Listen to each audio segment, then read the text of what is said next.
Welcome back to the deep dive. We're doing something a little different today. I Yeah. want you to picture the last time you were at an airport. You know, the drill, you're at the gate, maybe sipping a lukewarm coffee, just staring out the window. You're watching the ground crew toss suitcases onto that conveyor belt. And you're probably thinking about your vacation, or maybe just, hoping your bag actually makes it to the same city you do. But what if I told you that those suitcases are the least interesting thing going into the belly of that plane? Oh, it's absolutely true. While everyone's focused on the passengers and the luggage, there is an entire invisible economy operating literally right beneath your feet. We're talking about the invisible highway. It's this complex, strictly regulated, and frankly kind of terrifying world of air cargo logistics. And to navigate it, we are diving deep into foundations of air cargo logistics and handling. Specifically, we're cracking open Chapter 3. And Chapter 3 is pivotal. It really is, because it moves us past the basics. We aren't just talking about, moving cardboard boxes from A to B anymore. We are looking at the legal architecture that keeps planes from falling out of the sky, the financial sleight of hand between things like tariffs and rates, and the wild world of special cargo. So the mission for today is simple. We are going to give you X-ray vision for the next time you look up at the sky. We're going to uncover how a single piece of paper holds the entire global supply chain together. And we're going to look at the list of things that fly alongside you, from racehorses to things that can spontaneously burst into flames. It really is a unique mix of high-stakes law, heavy physics, and very, very specific paperwork. Okay, so let's start with the players. The source material draws a line in the sand right away. We've got two main types of carriers in the sky. Who are they? So first, you have the dedicated cargo airlines. These are the heavy lifters. Think of those massive 747 freighters, the ones with the nose that flips open like a giant mouth. They exist for one reason and one reason only: to move goods. No seats, no flight attendants, no peanuts. Definitely no in-flight movies, just cargo. It's just cargo, floor to ceiling, the flying warehouses. I always think those planes look a bit mysterious, sitting on the far side of the tarmac. They are the workhorses. But the second group is the one that usually surprises people. These are the cargo divisions of passenger airlines. This is where that invisible highway really comes into play. You might be flying to Tokyo for a holiday, sitting in seat 14A, trying to get comfortable, but right under your feet in the lower deck, the airline is shipping fresh tuna, automotive parts, or pharmaceuticals. It's essentially a massive side hustle for the airline, isn't it? It's huge revenue. I mean, for some routes, the cargo pays more than the passengers do. But whether it's a dedicated freighter or a passenger jet, the source is clear. The mandate is identical: efficiency, safety, and regulatory compliance. You can't cut corners just because the cargo doesn't complain. Speaking of not cutting corners, let's talk about the money. Yeah. Because I was reading through the pricing section in Chapter 3, and I honestly got stuck. The text makes a really hard distinction between a tariff and a rate. In my head, those are just fancy words for price. Why does the industry separate them?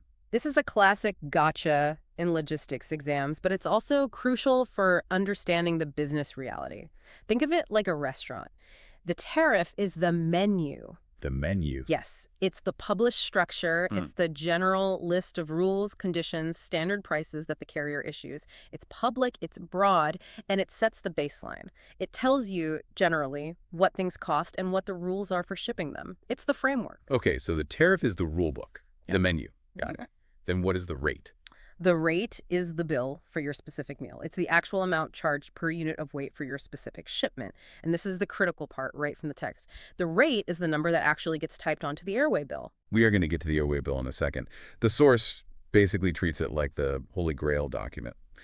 But stick on this rate thing for a moment.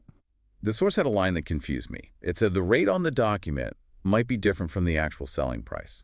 How is that possible? If I see a rate on a bill, isn't that what I'm paying? Not necessarily, and this is where the industry gets layered. The rate on the airway bill is often a formal calculation basis, usually per kilogram, but the commercial reality, what the shipper and the airline actually agreed to, that might involve discounts, rebates, special contract pricing. That all happens in the background. So the document serves a regulatory function, but the actual money changing hands is a separate negotiation. Precisely. The rate on the waybill is used for interline prorating. That's when multiple airlines share a trip and need to split the revenue, and for customs declarations. But the selling price, that's market reality.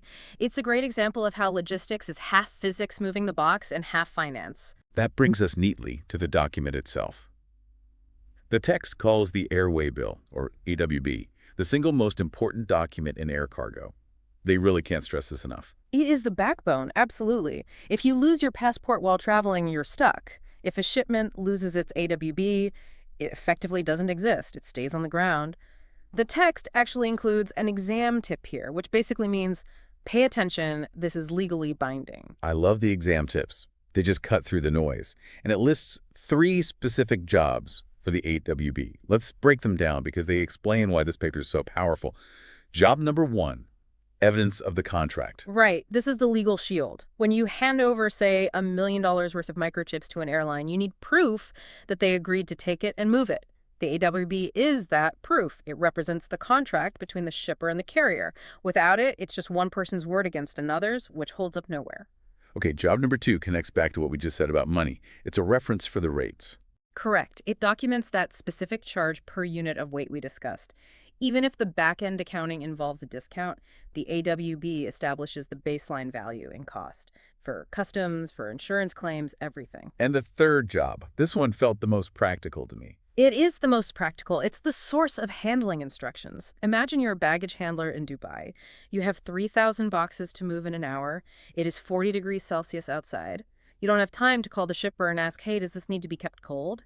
The AWB tells you. It contains the handling codes. So if it needs to be frozen or kept upright, or if it's dangerous, that info lives on this sheet of paper. Legally, yes. It is the instruction manual for the cargo. It tells the human beings in the chain exactly what to do. So it's a contract, a receipt, and An instruction manual. exactly, the holy trinity of logistics paperwork. A perfect summary. And that instruction manual aspect is the perfect bridge to the most exciting part of this chapter, special cargo. Yes. The weird and wonderful list. The source defines special cargo pretty broadly. Shipments that need special procedures for. Acceptance, handling, loading, storage. Basically, high-maintenance luggage. High maintenance is an understatement. Yeah? These are items where if you treat them like normal cargo, people die, or millions of dollars are lost, or the plane is damaged. The text lists 10 main categories. I want to run through these because the variety is just, it's wild. Obviously, the big bad wolf is dangerous goods, and we are going to do a serious deep dive on that in a minute. But look at the others. It really is a fascinating cross-section of the global economy. You've got fragile cargo, heavy or outsized cargo, which makes sense. Then human remains. A somber reality of the industry. People pass away abroad or want to be buried at home. The logistics there are incredibly strict sanitary regulations, specific coffins, usually zinc-lined to be hermetically sealed, and very discreet handling. It's about dignity as much as safety. Then we have live animals, and the text isn't just talking about a poodle in a kennel. Oh no, we're talking race horses worth $10 million each.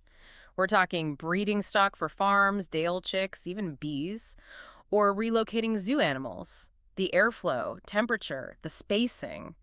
It's a science. You are essentially building a life support system inside a cargo hold. And people fly with them. Often, yeah. Specialized grooms or veterinarians actually fly on the plane with the animals to monitor them. I had no idea people flew in the cargo hold with the horses. That is wild. Okay, and then this one, I had to stop and read it twice. Magnetized materials.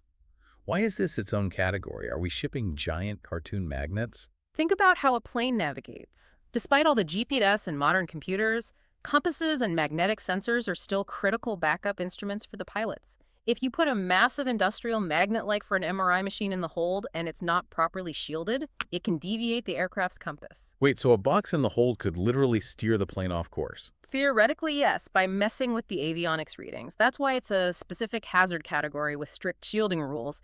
The pilot has to trust their instruments. That is both terrifying and very cool. Okay, then we have perishable cargo, valuable cargo, and vulnerable cargo. I have a question about that later. And finally, wet cargo. Which sounds gross and sometimes is. It's anything liquid or anything that makes liquid. Fresh seafood packed in ice is the most common example. As the ice melts, you have water. But not just water, salty, fishy water. And salt water is incredibly corrosive to aluminum if that leaks into the airframe. You have a corroded plane floor. Exactly. It can compromise the structural integrity of the aircraft over time. So wet cargo requires watertight containers. You cannot have seafood juice dripping onto suitcases or the plane itself. Okay, so that's the landscape. But let's be honest, the category that keeps pilots awake at night, the one that takes up the most space in the manuals, is dangerous goods. E.g., DG is the big leagues. The definition in the text is stark. Articles or substances capable of posing significant risk to health, safety, or property. significant risk. Yeah. And yet, tons of this stuff flies every single day. It does. Our modern world depends on it. Medicines, chemicals, batteries, fuel samples. We can't just stop. So the industry operates on a principle of risk reduction. The text says DG is only permitted if we do three things: limit the quantity, package it properly, and strictly comply with regulations. The source breaks this down into 9 hazard classes, and I want to walk through these because I think people assume dangerous goods just means bombs. It's so much more. It covers the entire periodic table of bad things that can happen. Class 1 is explosives. That one is obvious. But even that is nuanced. It's subdivided into 6 divisions. Division 1.1 is a mass explosion hazard. That's your dynamite. But 1.4 might just be safety flares. Still explosives, but a different risk profile. Class 2 is compressed gases. This is tricky because the pressure itself is a hazard. If a tank ruptures, it becomes a projectile. But then you have the types: flammable gas like propane, non-flammable like oxygen tanks, and toxic gas. Oxygen tanks are interesting. People think oxygen is safe. We breathe it. But on a plane, Oxygen is a fire accelerator. If you have a small fire in the hold and an oxygen tank bursts, you don't just have a fire anymore, you have an inferno. It makes everything burn hotter and faster. which leads us to classes 3 and 4. Flammables. The text separates liquids and solids. Class 3 is liquids, gasoline, paints. But class 4, flammable solids. This is where the chemistry gets wild. Class 4 is where you find the stuff of nightmares. You have 4.1 standard flammable solids, but look at 4.2. Spontaneously combustible. That sounds like magic. How does something just burst into flames without a spark? It's chemistry. Think of oily rags that generate heat as they oxidize, or substances like white phosphorus. If they aren't packed correctly to stop that reaction, they can self-heat until they reach their ignition temperature. No match required. That is unsettling. And then 4.3. Dangerous when wet. This is the stuff that emits flammable gas if it touches water. Imagine a cargo hold. It's humid, maybe there's condensation, or maybe a wet cargo shipment leaks nearby. If you have a substance like sodium or potassium and water drips on it, boom, you get hydrogen gas and intense heat, fire in the hold. So you have things that burn if they get wet and things that burn if they get air. And we put them on planes. Carefully, very, very carefully. The packaging requirements for Class 4.3 are practically hermetic seals. Okay, let's speed run the middle classes. Class 5 is oxidizers, things that make fires burn hotter. Class 6 is toxic and infectious substances. Right, so cyanide, which is toxic, and things like virus cultures or bacteria samples, which are infectious. Often for medical research, but if that package breaks, you have a biohazard. Class 7, radioactive. Class 8, corrosive acids that can eat through the plane floor. And then we hit Class 9, miscellaneous dangerous goods. And do not let the word miscellaneous fool you.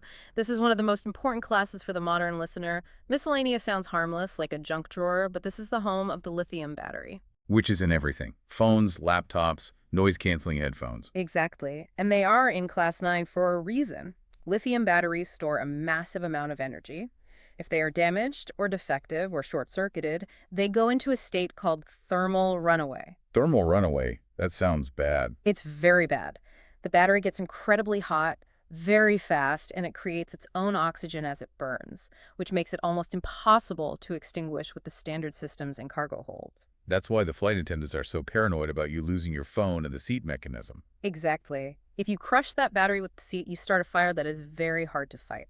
Now imagine a pallet of 5,000 laptop batteries in the cargo hold. That's a major risk, which is why the rules for shipping them are so strict. So we have this list of horrors: explosives, plagues, self-starting fires. How does the pilot know what's on the plane?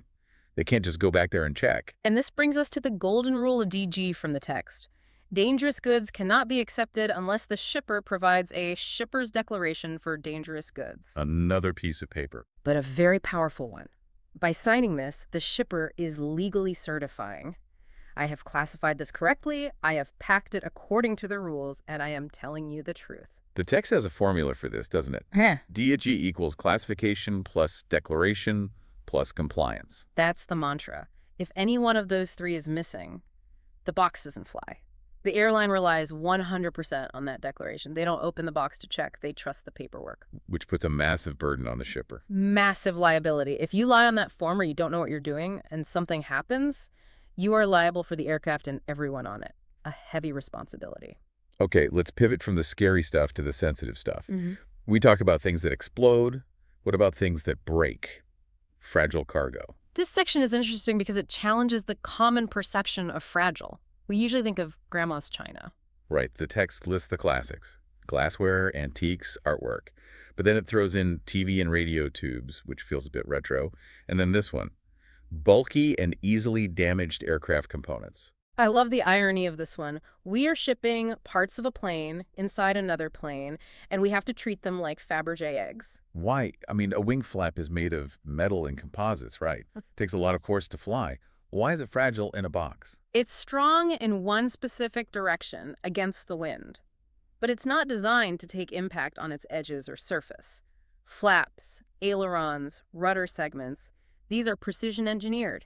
If you dent the leading edge of a wing flap by dropping it 3 inches off a forklift, you've ruined the aerodynamics. It's scrap metal. So it's structural fragility, not just shattering like glass. Exactly. And because they're bulky and outsized, they are awkward to handle. It's easy to bump them into a door frame. So how do we protect them? The text is very specific about packaging. Seems like cardboard isn't going to cut it. No. The source explicitly states a preference for new wooden cases. Why new? Why can't I use an old crate? It's just wood. 2 reasons. 1, structural integrity, wood fatigues. You need maximum protection. And 2, though the text doesn't say it in the wider logistics world, new often links to phytosanitary rules, making sure there are no bugs hiding in the wood. But mainly, you want a box that hasn't been weakened. And there's a specific rule for liquids again here. Solid items containing normal liquids. Right. Imagine shipping a piece of medical machinery with fluid inside. The rule is absorbency. You must pack it with enough absorbent material to soak up all the liquid if the item breaks. So you're essentially building a giant diaper into the crate. Basically, it's all about containment. You can break the item, but you cannot damage the plane or other cargo. And finally, labeling. I feel like I see fragile stickers everywhere. I've put them on boxes when I move, and the movers definitely ignore them. But in air cargo, is it just a suggestion? It is a requirement. The markings are mandatory. You need the fragile glass icon, and crucially, this side-up arrows. But here's the connection back to our favorite document. These instructions cannot just be on the box. They must appear on the airway bill. The paperwork has to match the physical reality. Always. If the box says keep upright, but the waybill doesn't, the handler might not see the box until it's too late. The instructions flow from the contract, the waybill to the hand. It really is an invisible discipline. We think of logistics as just moving stuff. But listening to you, it sounds more like an exercise in alignment. The physical reality of the package, is it explosive? Is it fragile? Must align with the legal classification, which must align with the contract on the airway bill. That's the perfect way to put it. When those 3 things align, physics, law, and documentation, the system works beautifully. When they misalign, that's when you see accidents. We've covered a huge amount of ground today. We've gone from tariff structures that act like a menu to the terrifying reality of Class 4 solids that catch fire when wet, all the way to the wooden crates protecting aircraft parts. It's a complex dance. And before we go, I want to leave the listener with something to chew on. We touched on the list of special cargo earlier. The source listed valuable cargo and vulnerable cargo as 2 separate categories. Yeah, I wanted to circle back to that. Usually, if something is valuable, like gold or cash, it's vulnerable to theft. So aren't they the same thing? In common language, yes, but in logistics they are distinct, and the distinction is fascinating. Valuable implies high monetary worth. If it's stolen, the insurance payout is massive. We're talking gold bars, diamonds, bearer bonds, cash. Okay, so what is vulnerable if it's not valuable? Think about items that have no street value but are irreplaceable or highly sensitive. A prototype ship for a new phone that hasn't been released. A diplomatic pouch. Evidence for a court trial. Or maybe even luxury fashion items that are highly desirable for theft, but not valuable in the sense of gold bullion. That's a great point. A prototype isn't worth money yet, but if a competitor gets it, the company is ruined. Exactly. So vulnerable cargo might not need an armored truck, but it needs surveillance. It needs chain of custody. It raises a really interesting question. How does the logistics chain treat vulnerability differently from value? One is about financial risk, the other is about operational or reputational risk. It implies a different kind of protection. That is going to stick with me.